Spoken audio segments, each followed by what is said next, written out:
में हम बात करेंगे हमारे 11th main topic liquefaction of gases.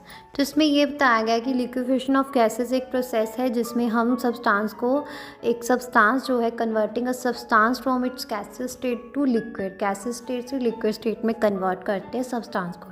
तो कौन से फैक्टर जो है वो लिक्विफेक्शन को अफेक्ट करते हैं? तो सबसे पहले प्रेशर, और दूसरा जो है जो बढ़ रहा है प्रेशर वो, और दूसरा जो टेम्परेचर डिक्रीज़ हो रहा है वो। तो इंक्रीज़ इन प्रेशर हम अप्लाई करते हैं प्रेशर को, जिससे कि गैस मॉलिक्यूल्स जो हैं वो एक दूसरे के पास आ जाते हैं, जिससे कि उनके बीच में जो इंटरमॉलिक्यूलर फोर्सेस ऑफ अट्रैक्शन है वो बढ़ जाती है, जिससे कि लिक्विफेक्शन हो जाती है। अभी डिक्रीज़ इन टेम्परेचर, जैसे टेम्परेचर कम होता है तो काइनेटिक एनर्जी भी गैस मॉलिक्यूल की कम हो जाएगी, जिससे कि मूवमेंट जो है स्लोइंग देयर मूवमेंट और allowing intermolecular forces to draw closer, जिसके रिजल्ट से लिक्विफेक्शन होगी। अभी नेक्स्ट क्रिटिकल टेम्परेचर और प्रेशर क्या होता है? तो क्रिटिकल टेम्परेचर TC हर एक गैस के लिए स्पेसिफिक टेम्परेचर होता है। There is a specific temperature above which it can't be liquefied by pressure alone regardless of how high the pressure is.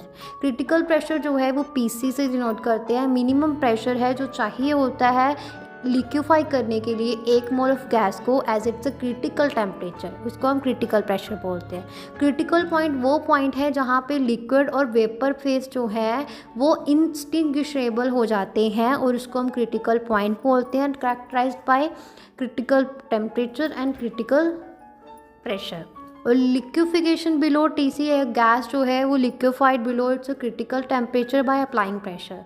अभी Andrews isotherms of carbon dioxide ये क्या कहती है? तो थॉमस एंड्रयू एक्सपेरिमेंट उन्होंने किया कार्बन डाइऑक्साइड पे, इन्होंने डेमोन्स्ट्रेट किया relationship between pressure, volume and temperature during liquefaction.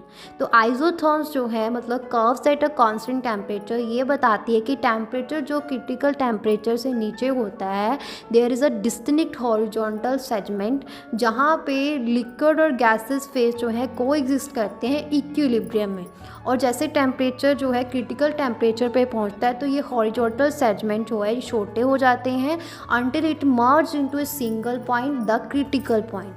तो मेथड्स क्या है लिक्विफिकेशन के? तो जॉल थॉम्सन इफेक्ट, और दूसरा adiabatic expansion and with the mechanical work, तीसरा लिंडेज मेथड, चौथा क्लोट्स मेथड।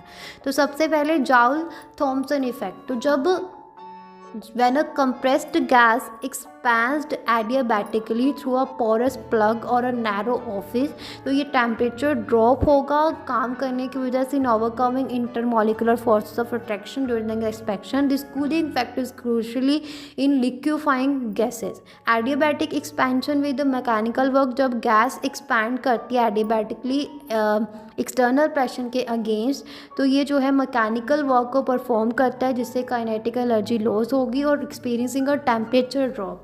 नेक्स्ट है लिंडेज मेथड। तो ये मेथड जो है जॉल थॉम्सन इफेक्ट को यूटिलाइज करता है by compressing and cooling the gas, then allowing it to expand repeatedly through a jet और causing further cooling and eventually liquefaction. Claude's method, ये मेथड जो है जॉल थॉम्सन इफेक्ट और adiabatic expansion को क्या करता है? कंबाइन करता है, जहाँ पे गैस मैकेनिकल वर्क परफॉर्म करती है एक बहुत ज़्यादा इफेक्टिव कूलिंग और लिक्विफेक्शन के लिए। तो लिक्विफेक्शन ऑफ गैसेस जो है release on the principle of bringing gas molecules closer together and reducing their kinetic energy to overcome intermolecular forces and transition to liquid state। तो ये जो है अचीव किया जाता है जहाँ तो टेम्परेचर को डिक्रीज करके या फिर प्रेशर को बढ़ाकर, और जहाँ फिर दोनों करके। और क्रिटिकल टेम्परेचर जो है बहुत ज़्यादा